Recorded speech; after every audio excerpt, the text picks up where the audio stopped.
സീറ്റിലധികം നേടി സംസ്ഥാന ഭരണം പിടിക്കുമെന്നാണ് കോൺഗ്രസിന്റെ പ്രഖ്യാപനം. ലക്ഷ്യ ക്യാമ്പിൽ ഏത് പ്രതികൂല സാഹചര്യത്തിലും UDF 85 സീറ്റ് നേടുമെന്നാണ് വിലയിരുത്തൽ. ഉപതെരഞ്ഞെടുപ്പിലൂടെ 42 സീറ്റാണ് നിലവിൽ കേരളത്തിൽ ഐക്യ ജനാധിപത്യ മുന്നണിക്കുള്ളത്. ആ 42 100 കടത്തുമെന്നാണ് UDFന്റെ പ്രതീക്ഷ, കണക്കുകൂട്ടൽ. നമുക്ക് കോൺഗ്രസിന്റെ ആ കണക്കുകൂട്ടലുകൾ, പ്രതീക്ഷകൾ കണക്ക് സഹിതം ഒന്ന് നോക്കിയാലോ? നമ്മുടെ മുന്നിലേക്ക് കേരളത്തിന്റെ ഭൂപടം വരികയാണ്. 14 ജില്ല, 140 നിയോജക മണ്ഡലം. നമുക്ക് തിരുവനന്തപുരത്ത് തന്നെ തുടങ്ങാം. തിരുവനന്തപുരത്ത് കോൺഗ്രസിന്റെ പ്രതീക്ഷ 4 സീറ്റാണ്. നിലവിലുള്ളത് ഒരൊറ്റ സീറ്റാണ്, കോവളത്തെ M. വിൻസെന്റ് മാത്രം. ഇനി തിരുവനന്തപുരത്ത് നിന്ന് കൊല്ലത്തേക്ക് വന്നാൽ നോക്കൂ, കൊല്ലത്ത് പ്രതീക്ഷ അത് 6 സീറ്റാണ് പ്രതീക്ഷിക്കുന്നത്.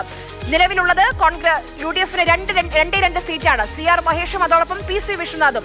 പത്തനംതിട്ടയിലേക്ക് വന്നാൽ പത്തനംതിട്ടയിൽ കോൺഗ്രസ് പ്രതീക്ഷിക്കുന്നത് 5 സീറ്റാണ്. നിലവിൽ എത്ര സീറ്റ് ഉണ്ടെന്നറിയോ?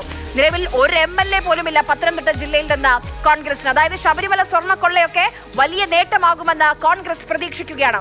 ഇനി ആലപ്പുഴയിലേക്ക് വരൂ. ആലപ്പുഴയിൽ പ്രതീക്ഷ 4 സീറ്റാണ്. നിലവിലുള്ളത് ഒരൊറ്റ സീറ്റാണ്, നമ്മുടെ ഹരിപ്പാട് രമേശ് ചെന്നിത്തലയുടെ സീറ്റ്. ആലപ്പുഴയിൽ നിന്ന് കോട്ടയത്തേക്ക് വന്നാൽ കോട്ടയത്ത് പ്രതീക്ഷിക്കുന്നത് 5 സീറ്റാണ്. അവിടെ നിലവിൽ 4 സീറ്റ് ഉണ്ട് UDFന്. ഇനി എറണാകുളത്തെ കണക്കുകൂട്ടൽ. എറണാകുളത്ത് പ്രതീക്ഷിക്കുന്നത് 12 സീറ്റാണ്. നിലവിൽ 9 സീറ്റാണ് കോൺഗ്രസിനുള്ളത്. അവിടെ നിന്ന് ഇടുക്കിയിലേക്ക് വരും. ഇടുക്കിയിൽ 4 സീറ്റ് കോൺഗ്രസ് പ്രതീക്ഷിക്കുകയാണ് അടുത്ത നിയമസഭാ തെരഞ്ഞെടുപ്പിൽ.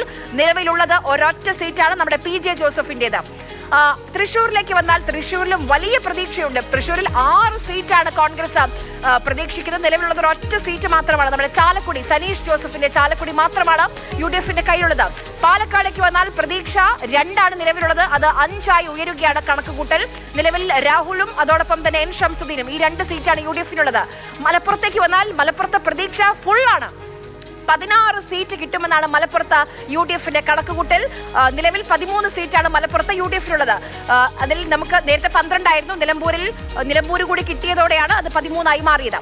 ഇനി കോഴിക്കോടേക്ക് വന്നാൽ കോഴിക്കോട് 8 സീറ്റ് പ്രതീക്ഷിക്കുന്നുണ്ട്. നിലവിൽ കോഴിക്കോട് 2 സീറ്റ് മാത്രമാണ് ഉള്ളത്.